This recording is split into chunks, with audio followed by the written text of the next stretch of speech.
جس کی توفیق سے الحمدللہ تعالی ماہ ذوالحجہ کا یہ پہلا جمعۃ المبارک اللہ پاک نے ہم سب کو عطا فرمایا۔ اللہ پاک ہماری حاضری کو اپنی بارگاہ میں شرف قبولیت عطا فرمائے اور ہماری کمیاں، کوتاہیاں، غلطیاں، گناہ معاف فرمائے۔ حضرات ذی وقار، سال کے 12 مہینوں میں اللہ پاک نے جو ان 10 دنوں کو فضیلت عطا فرمائی ہے وہ کسی اور منتھ کو، کسی اور مہینے کو عطا، حتیٰ کہ رمضان المبارک جس کے بارے میں قرآن فرماتا ہے شہر رمضان الذی انزل فیہ القرآن، اور اس میں روزے کیا ہیں؟ فرض ہیں، لیکن آقا علیہ الصلوۃ والسلام نے فرمایا کہ رمضان المبارک میں صرف ایک رات لیلۃ القدر کی ہے۔ کتنی؟ اور اس رات کے سبب سے اللہ پاک نے وہ عظمت دی ہے کہ انا انزلناہ فی لیلۃ القدر وما ادراک ما لیلۃ القدر لیلۃ القدر خیر من الف شہر تنزل الملائکۃ والروح فیہا باذن ربہم من کل امر۔ ایک رات کے بدلے وہ ساری فضیلت ہے، لیکن آقا علیہ الصلوۃ والسلام نے فرمایا، بخاری میں ہے، مسلم شریف میں ہے، آقا نے فرمایا کہ ماہ ذوالحج کی جو 10 راتیں ہیں، کتنی؟ ہر رات لیلۃ القدر کی طرح، ہر رات۔ یہ بہت سے ہمارے دوست اس سے واقف ہی نہیں۔ دیکھیں ہم کام میں لگے ہیں، کاج میں لگے، کریں کام، بہت اچھی چیز ہے، لیکن ساتھ خیال رکھیں موسم کون سا ہے، سیزن کون سا ہے۔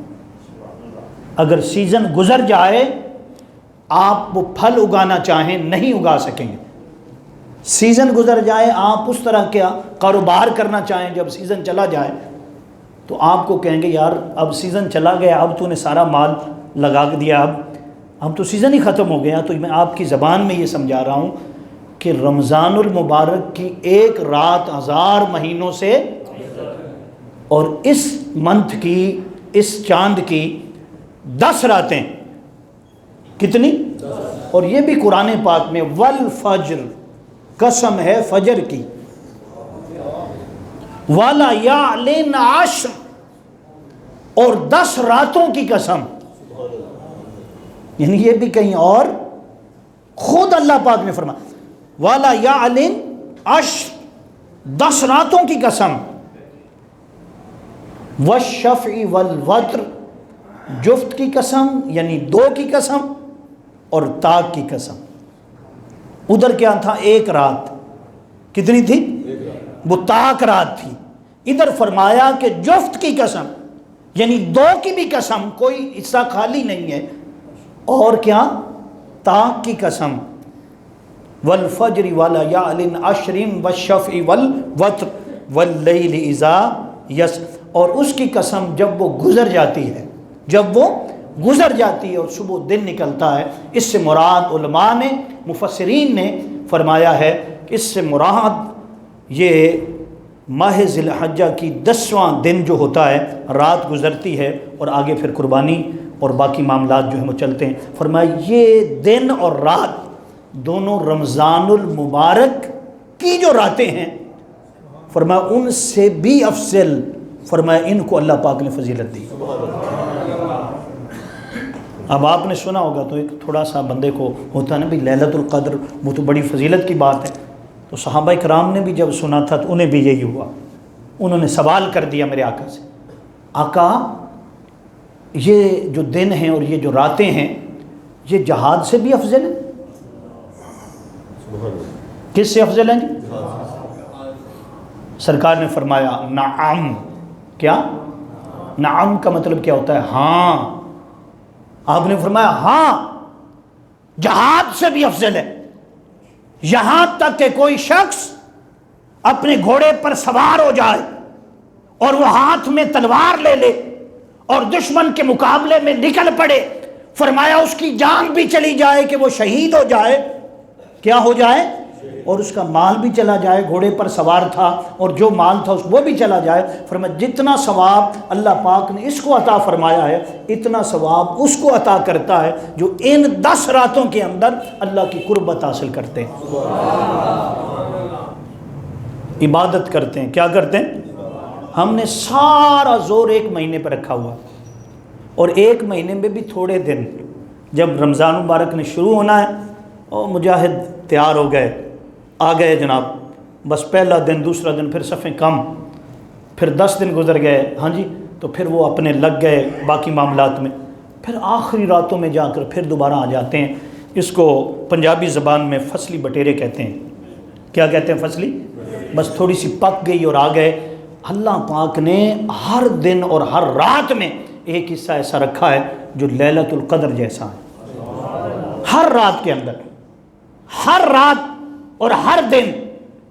فرمایا رات جب ہوتی ہے، ہر رات کا جب پچھلا وقت آتا، آخری وقت آتا، تو فرمایا وہ اپنی شان کے لائق آسمان دنیا پر آتا ہے، آسمان دنیا پر اجرا فرماتا ہے، اجلال فرماتا ہے، اور وہ پکارتا ہے۔ کیا پکارتا ہے؟ حل من مستغفرین، ہے کوئی جو یہ کہے اللہ مجھے معاف کر دے؟ حل من مستغفرین، کوئی ہے ایسا جو یہ کہے کہ یا اللہ مجھے رزق عطا کر دے، مجھے شفا عطا فرما دے؟ تو میں نے عرض یہ کرنا چاہا، آپ کے ذہن میں یہ بٹھانا چاہا کہ یہ 10 راتیں ایسے ہی ہیں جیسے لیلۃ بلکہ اس سے بھی افضل حضور نے فرمایا۔ اسی طرح اس کے دن جو ہیں وہ بھی افضل ہیں، دن میں ذکر کرنا، اذکار کرنا، اس کی ابتدا جو ہے وہ ایسے کرنا کہ چاند دیکھنا، چاند دیکھنے سے پہلے بال کٹوا لینا، چاند دیکھنے سے پہلے ناخن اتار دینا، چاند دیکھنے سے پہلے زیر ناف بال صاف کر لینا۔ فرمایا سب کچھ عبادت میں شمار ہوتا ہے، اور جو یہ عمل کرتا ہے فرمایا اس سے قربانی کا بھی ثواب ہے اور حج کا بھی ثواب ہے، قربانی کا ثواب بھی ہے۔ اور اس لیے سرکار نے فرمایا، میرے آقا علیہ الصلوۃ والسلام نے اس کی عظمت اور اس کی شان کو بیان کیا ہے۔ ہمیں بھی چاہیے کہ اس کی عظمت اور شان کو سمجھتے ہوئے، یہ 10 دن ہیں، وہ پورا مہینہ ہوتا ہے، اس میں کیا ہے، اس کے بعد یہ نہیں کہ عبادت ختم ہو جاتی ہے۔ 5 نمازیں تو ہر دن کی ہیں نا، تہجد تو حضور نے کبھی چھوڑی نہیں نا، وطر جو تھے صلاۃ الوطر وہ تو حضور ہر رات میں آخری حصے میں پڑھتے تھے نا۔ آقا علیہ الصلوۃ والسلام تو ہر رات لیلۃ القدر کی رات کی طرح گزارتے تھے، اور ہمیں بھی اذن یہ ہے، ہمیں بھی حکم یہ ہے کہ ہم بھی اپنی زندگیوں کو ایسا بنائیں کہ ہماری زندگیوں میں رسول اللہ صلی اللہ علیہ وآلہ وسلم کی حیات طیبہ کی جھلک نظر آئے۔ ہم سمجھ آ گئی اس مہینے کی؟ بولیں۔ اب ہم آگے چلتے ہیں کہ اس مہینے میں 2 چیزیں بڑی خاص ہوتی ہیں۔ کتنی؟ ایک کا تعلق مکہ اور مدینہ پاک کے ساتھ ہے، اس کو حج کہتے ہیں۔ کیا کہتے ہیں؟ اور حج کا ثواب یہ ہے، آقا علیہ السلام نے فرمایا کہ جب گھر سے حاجی نکلتا ہے وہ بخشا ہوا ہے، وہ جو قدم اٹھاتا ہر قدم پر فرشتے استقبال کرتے ہیں، اور فرمایا جب وہ وہاں پہنچتا ہے صفا اور مروہ پر سعی کرتا ہے، دوڑتا ہے، کعبۃ اللہ کی زیارت کرتا ہے، پھر کعبۃ اللہ کی زیارت کرنے کے بعد وہ اپنا حج مکمل کرتا ہے، اور حج تب مکمل ہوتا ہے جب وہ حضور کے در اقدس پر حاضر ہوتا ہے۔ حضور کے در اقدس پر حضور نے فرمایا اتنا بخشا ہوا ہے کہ 400 کتنے گناہگاروں کی سفارش کرے گا۔ فرمایا تو اس کے پاس جا، اس کی زیارت کر جو حج کر کے آیا ہے، اس کی۔ فرمایا اس نے اگر تیرے لیے ہاتھ اٹھا دے نا، تیرے لیے ہاتھ اٹھا دیے، اللہ تجھے بھی بخش دے گا۔ یہ کیا ہے؟ حج، اس کا خاص تعلق ہے۔ اس دفعہ تو محدود اور مخصوص حج ہو رہا ہے۔ اللہ پاک ایسا کرے کہ جیسے اب حالات بہتر ہو رہے ہیں، اگلے سال اس سے جو رونقیں ہیں وہ دوبارہ لوٹ آئیں، اور ہم میں سے بھی کسی کو، ہم میں سے بھی چلو سب کو اللہ پاک مکہ اور مدینہ پاک کی زیارت کریں۔ یہ کیا ہے؟ خاص عبادت، کسی اور مہینے میں نہیں ہو سکتی، کسی اور مہینے میں عمرہ ہو سکتا ہے، حج نہیں ہو سکتا، حج۔ اور حج میں یہ جو 9ویں کا دن ہوتا ہے، کیا یوم کیا کہتے ہیں اس کو؟ عرفہ بھی کہتے ہیں، عرفات بھی کہتے ہیں۔ فرمایا جو اس کا ایک روزہ رکھتا ہے نا 9ویں کا، کتنا؟ اللہ اس کے پچھلے سارے گناہ معاف کر دیتا ہے۔ ماضی سارا کیا ہو گیا؟ معاف ہو گیا۔ اور اب کیا رہ گیا؟ ماضی کے بعد کیا ہوتا ہے؟ مستقبل۔ ماضی کے بعد حال، اور حال کے بعد حال جو اس کا ہے اللہ پاک اس کو بھی پاک کر دیتا ہے۔ اور فرمایا مستقبل کے لیے بھی اللہ فرشتوں کو بھیجتا ہے، اس کی مدد کرتے ہیں، وہ گناہ کے قریب نہیں جاتا۔ یہ کتواں روزہ جی؟ الحمدللہ تعالیٰ بعض لوگ رکھ رہے ہوں گے، اور اس میں وہاں پر بھی لوگ جہاں پر حج جب کرنے جاتے ہیں تو وہاں پر بھی 10 روزے بنتے ہیں۔ کس کے؟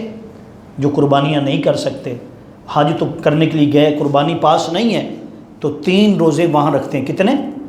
باقی حج کرنے کے بعد 7 روزے ہوتے ہیں۔ کتنے؟ کولو کتنے ہو گئے؟ اور اگر ہم پہلی جو تھی ذوالحج سے لے کر 9ویں تک جو ہے وہ روزہ رکھیں تو اس کی بڑی برکتیں ہیں اور حج کا ثواب ہے۔ اور جب پھر 10ویں کا دن آ جائے گا، یوم النہر کہتے ہیں۔ کیا کہتے ہیں؟ یوم النہر۔ جو کوئی شخص اس دن روزہ تو نہیں ہوتا، روزہ تو عید کے دن روزہ، لیکن کیفیات روزہ ہوتی، روزے جیسی کیفیت ہوتی ہے کہ جو شخص صبح سے لے کر نمازیں نہیں صبح سے لے کر، کب؟ جب روزے کا ٹائم شروع ہوتا ہے، فجر کا ٹائم شروع ہوتا ہے، یعنی سحری سے لے کر کب تک؟ عید کی نماز۔ اور عید کی نماز سے بھی آگے ایک چیز ہے، وہ کیا؟ جو آپ نے قربانی کرنی ہے، اگر قربانی تک وہ بھوکا رہے، پیاسا رہے، جو روزے کی چیزیں ہوتی وہی ہوں، اجماع نہ کرے، اپنی زوجہ کے پاس نہ جائے، کوئی وہ کام جو روزے کو توڑ دیتے کوئی بھی اس میں سے نہ کرے، اور یہ سارا عرصہ گزار دے، کب تک جی؟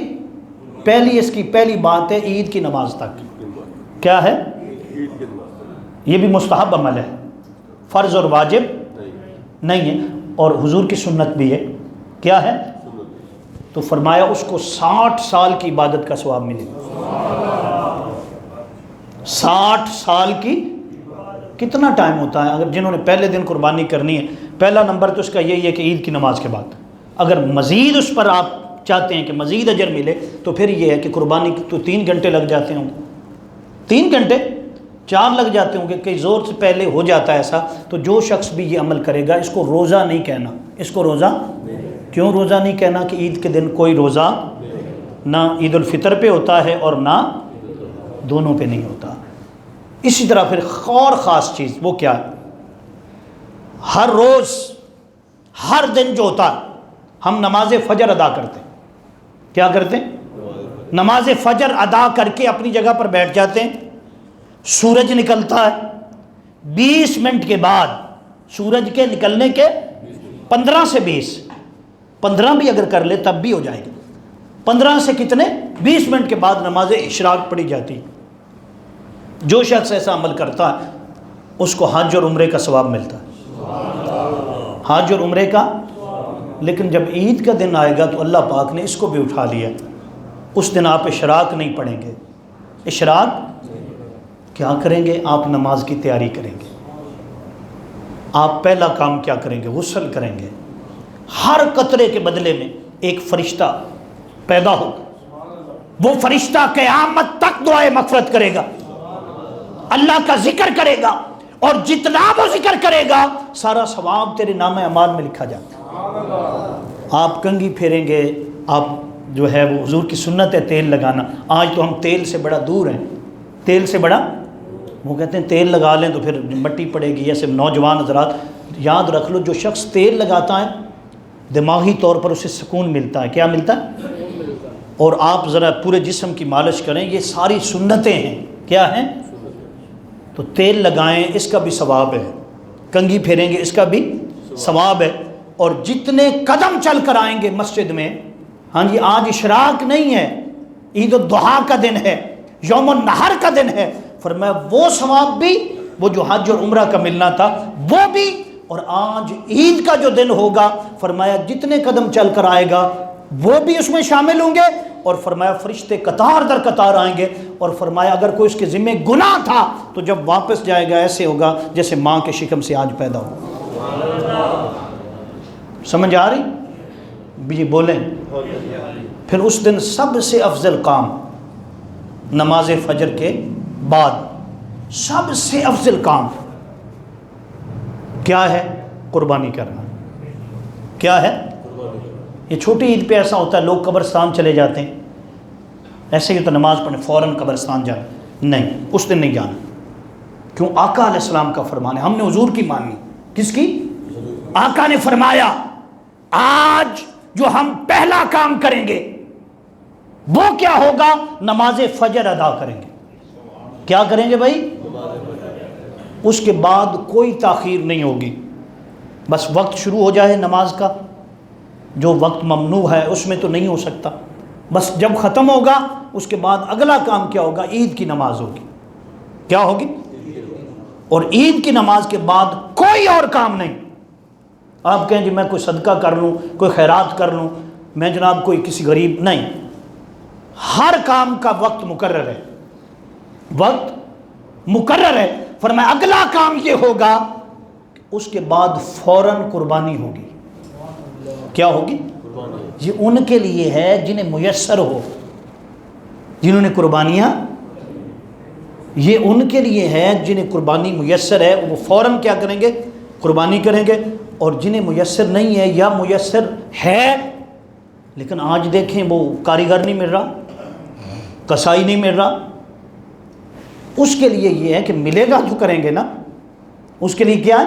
ملے گا تو، ایسے تو نہیں ہو جانا۔ تو یہ ساری چیزیں دیکھتے ہوئے اصل میں یہ چیز بتانا چاہتا ہوں کہ اس دن سب سے افضل عمل عید کی نماز کے بعد کیا ہے؟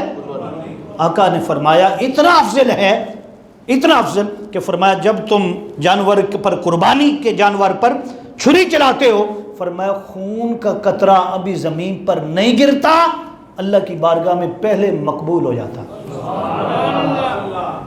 آقا نے فرمایا اس لیے تم خوش دلی سے قربانی کیا کرو، خوش دلی کے ساتھ کیا کرنا؟ بولے بھائی کیا کرنا؟ اب جب ہم قربانی کرنی ہے تو اس کے لیے جانور جو ہے وہ اچھا ہونا چاہیے، موٹا ہونا چاہیے، تازہ ہونا چاہیے۔ 4 قسم کے جانور ایسے ہیں سرکار نے فرمایا ان کی قربانی نہیں ہے، ان کی قربانی۔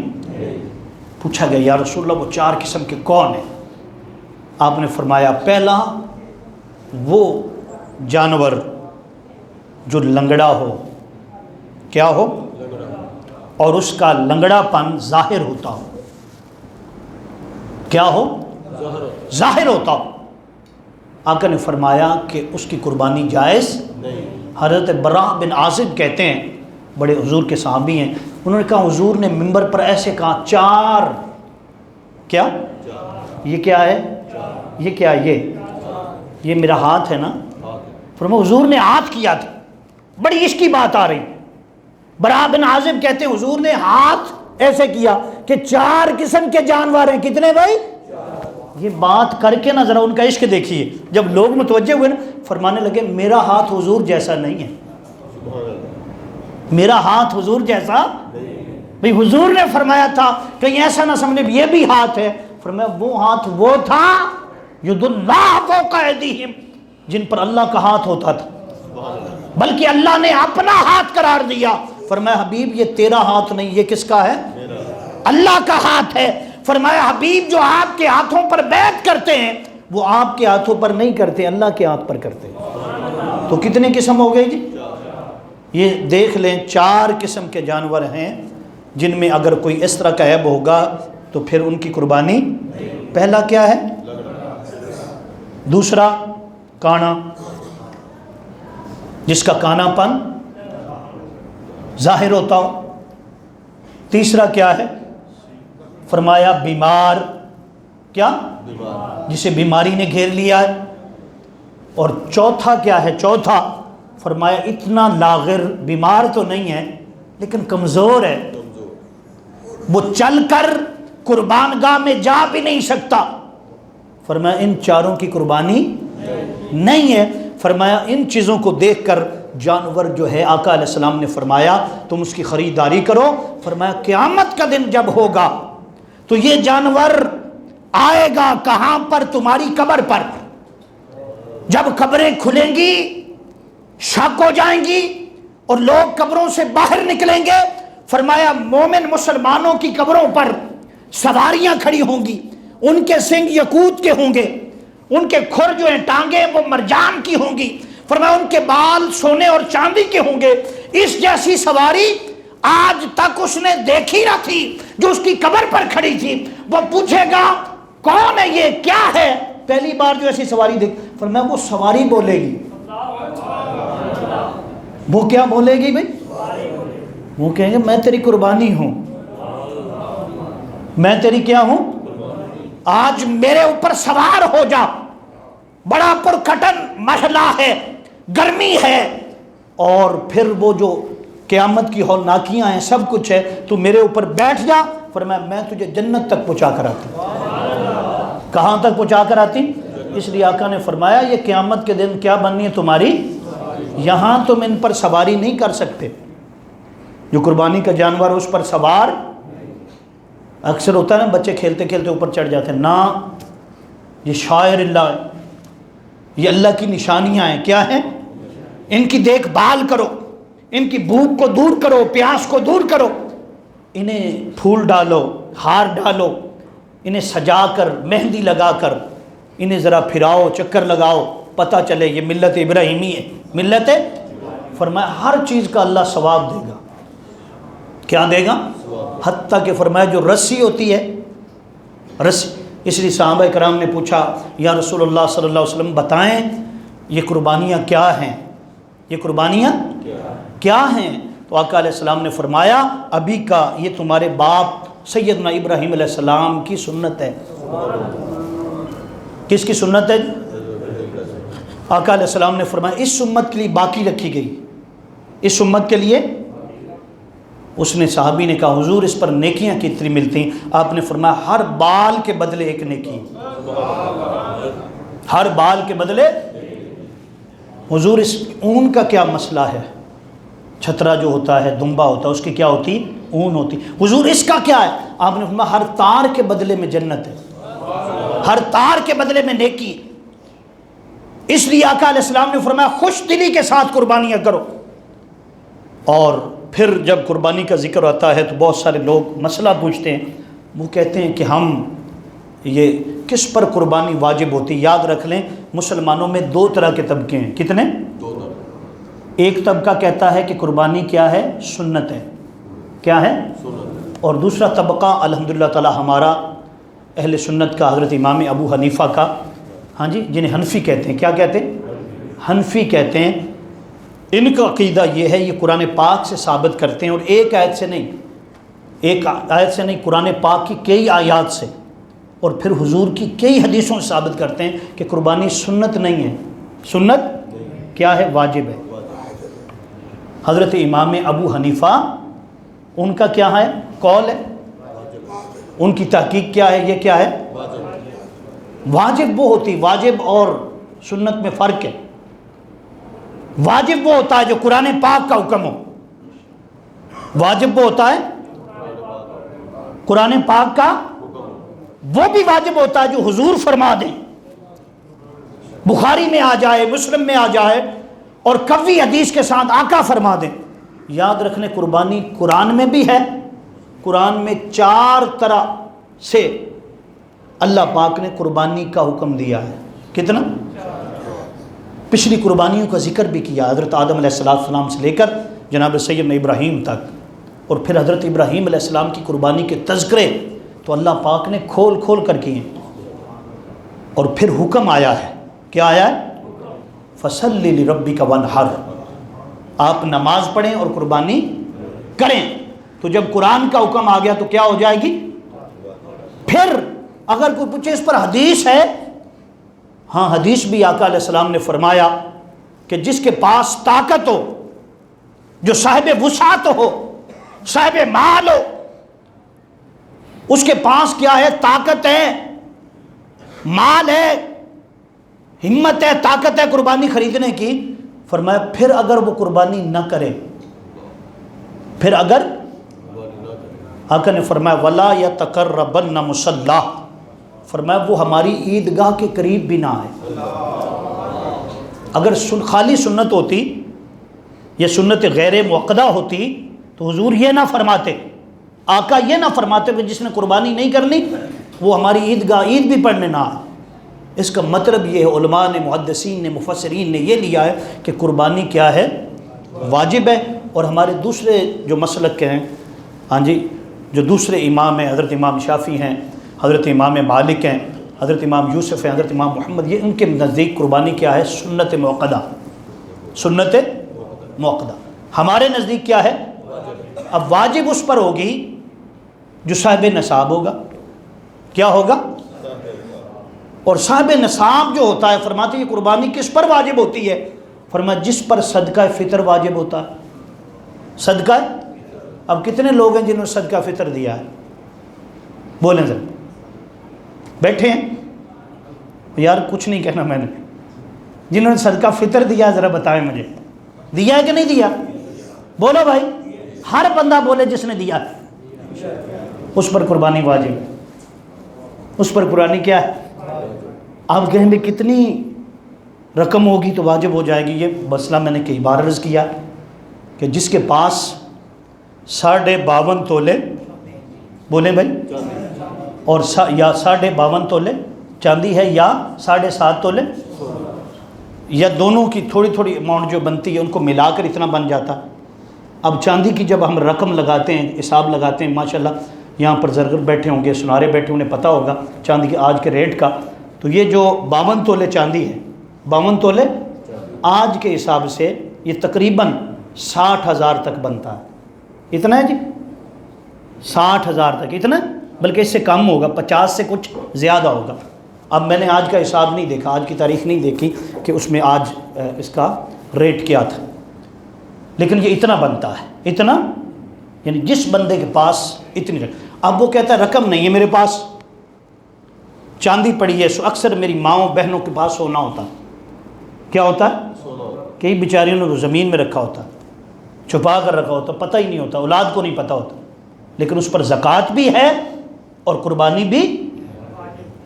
اب یہ کیا ہوگا؟ شوہر گناہ گار ہو جائے گا؟ نہیں نہیں، شوہر نہیں گناہ گار ہوگا، جو اس کا مالک ہے، اگر عورت مالک ہے وہ گناہ گار ہے، اور اگر شوہر مالک ہے تو وہ گناہ گار ہے۔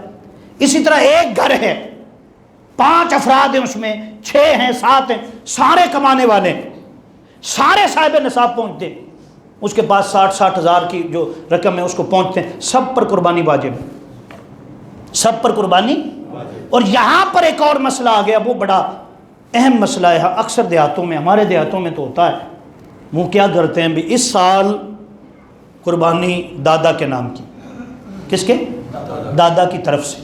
کل ایک بچہ مجھ سے پوچھ رہا تھا جی کہ میں نے ابا کی قربانی کرنی ہے اور فلانے کی قربانی، ان کی طرف سے ہوتی ہے، کیا ہوتی؟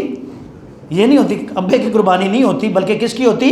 اس کی طرف سے اللہ کی بارگاہ میں پیش کی جاتی ہے۔ تو میں یہ بتا رہا ہوں آپ کو، کیا سمجھا رہا ہوں آپ کو؟ یہ سمجھا رہا ہوں کہ اگر گھر کے افراد کتنے ہیں؟ 6 ہیں، 7، جتنے بھی ہیں، پوری فیملی کمانے والی، بیٹی اپنی جگہ پہ ہے، بیٹے اپنی جگہ پہ کما رہے ہیں، اب کیا ہوتا ہے کہ سال کے بعد وہ قربانی اکٹھی کر لیتے ہیں، قربانی کسی ایک کی بھی نہیں ہوگی، کسی ایک کی بھی نہیں ہوگی، وہ گوشت ہوگا، وہ کیا ہوگا؟ اگر ایک کی طرف سے کرتے ہیں بھی، ایک فلاں ابا حضور ہیں یا اماں حضور ہیں، یہ فلاں جو ہے جس پر، تو ایک کی طرف سے سب مل کر کریں، نہیں، مل کر اس کو مالک بنا سکتے ہیں، وہ اپنی طرف سے کرے گا، اپنی طرف سے کرے گا، لیکن یہ ہے کہ قربانی جس جس پر واجب ہے، جس جس پر، اور کس پر واجب ہوگی؟ میں نے عرض کیا کہ جس کے جو صاحب، اور گھر کے اندر اگر سارے صاحب نصاب ہیں تو سب پر قربانی کیا ہوگی؟ الگ الگ ہوگی، الگ الگ ہوگی، اور الگ الگ ان کا حصہ ہوگا۔ اگر جو وہ جانور خریدتے ہیں، اگر بکرا ہے چھترا ہے تو یہ ایک کی طرف سے ہوگا. کس کی طرف سے؟ اور اگر گائے ہے یا اونٹ ہے اس میں کتنے؟ یہ حضور کی سنت ہے اور آقا نے ایسا ہی کیا. صلح حدیبیہ کے موقع پر مختلف جگہ پر جو قربانیاں پیش کی گئی، اونٹ میں بھی کتنے حصے ہیں اور گائے میں بھی کتنے، اور بکرا یا بکری یہ کیا ہے؟ ایک ہی ہے.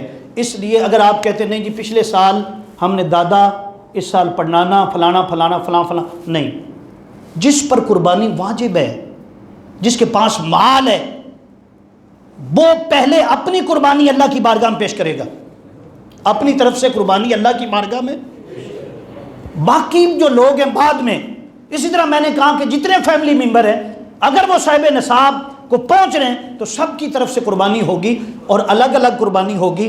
اگرچہ جانور ایک ہی خریدے، بڑا جانور ہو گیا اس میں سارے حصے ڈل گئے تو یہ ٹھیک ہوگا. کیونکہ ایک صحابی رسول حضور کی بارگاہ میں حاضر ہوئے، انہوں نے کہا یا رسول اللہ صلی اللہ علیہ وسلم میں ایک گائے کی قربانی کرنا چاہتا ہوں. کس کی؟ مجھے اچھی گائے ملی نہیں، اچھا بیل ویڑا جو ہے وہ ملا نہیں.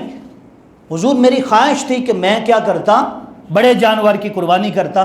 آقا علیہ السلام نے فرمایا تم 7 بکریاں خرید لو، یہ 7 بکرے جو ہیں وہ خرید لو. فرمایا 7 جو ہوں گے اس کے مقابلے میں ایک جو گائے ہے یا کیا ہے ویڑا کہتے ہیں یا بیل کہتے ہیں، فرمایا وہ برابر ہوگا.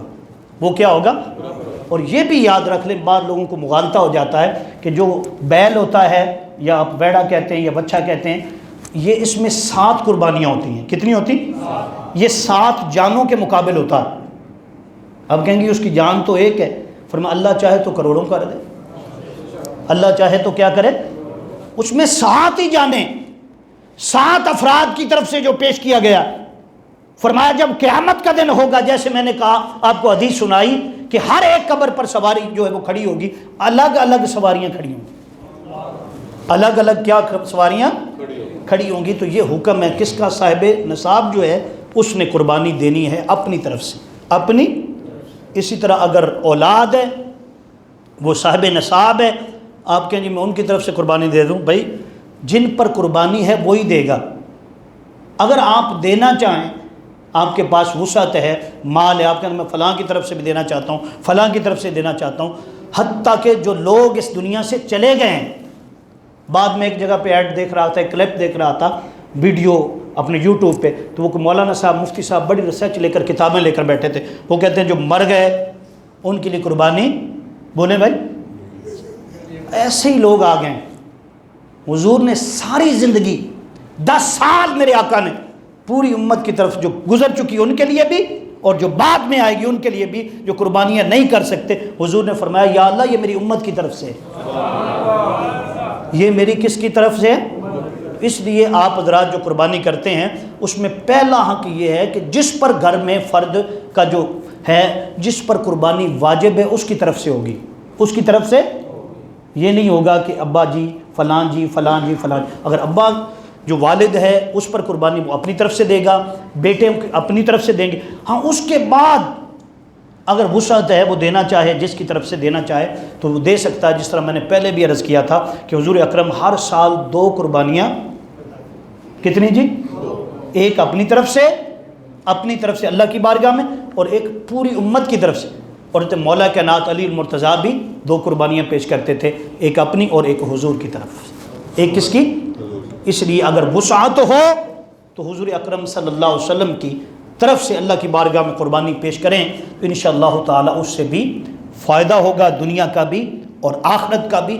یہ طریقہ بھی ہمارے اسلاف کا ہے کہ وہ جب اپنی قربانیاں پیش کرتے ہیں تو ساتھ حضور اکرم صلی اللہ علیہ وسلم کی قربانی آپ کی بارگاہ میں، اللہ کی بارگاہ میں آپ کے نام کی قربانی بھی کرتے ہیں. اس لیے ہمیں چاہیے کہ اس طرح یاد رکھیں. اگلی ایک اور بات بڑی اہم ہے، قربانی جو ہے یہ صدقہ ہوتا ہے. کیا ہوتا ہے؟ لیکن صدقہ معین نہیں ہوتا. صدقہ جو صدقہ ہوتا ہے نا، خالی صدقہ معین ہو، نہ وہ سید کھا سکتا، نہ وہ جس نے دیا ہوتا ہے وہ بھی نہیں کھا سکتا. جس نے دیا ہوتا ہے، ہمارے ہاں یہ ہوتا ہے کہ ہم جو صدقہ دے، پتہ ہی دار صاحب لے جائے وہاں پر جی دیکھ لے گئے بانٹنے، کیا ہے صدقہ، تو پھر کیا کرتے ہیں اپنا بھی ذرا شاپر پر لو. نہیں، صدقہ نہیں کھا سکتا جو شخص غنی ہو، جو شخص، بولیں بھائی، یہ قربانی جو ہوتی ہے یہ صدقہ معین نہیں ہوتا، صدقہ اس میں جو راز چھپا ہوتا ہے، جو اس کے اندر قربت چھپی ہوتی ہے، وہ کیا ہوتی ہے؟ فرمایا وہ ہوتا ہے اللہ کے نام پر ذبح کرنا، اللہ کے نام پر چھری چلانا۔ اور اس کے اندر مقصد کیا چھپا ہوتا ہے؟ مقصد یہ ہوتا ہے کہ باری تعالیٰ یہ تو ایک جانور میں اپنی طرف سے قربان کر رہا ہوں، باری تعالیٰ اگر میری ضرورت پڑی نا، میری ضرورت، تو میں اپنا خون بھی پیش کر دوں گا اسلام کے لیے، تیرے مصطفیٰ کے لیے، تیرے دین کے لیے۔ تو فرمایا قربانی میں جو اصل عمل ہوتا ہے یہ نہیں ہوتا کہ گوشت کھانا ہے، اصل عمل اس میں کیا ہوتا ہے؟ قربانی کی روح کیا ہوتا ہے؟ تقرب، کیا ہوتا ہے؟ اللہ کا قرب حاصل کرنا، اللہ کا۔ اب جب آپ نے ذبح کیا جانور کو، اور کوشش کریں، میں نے پچھلے سال بھی عرض کیا تھا، اپنے ہاتھ سے ذبح کریں، اپنے ہاتھ سے۔ ہم بہت سارے لوگ کہیں گے اور کہتے ہیں جی ہم نے تو کبھی چڑیا بھی نہیں پکڑی اور نہ پکڑے چڑیا۔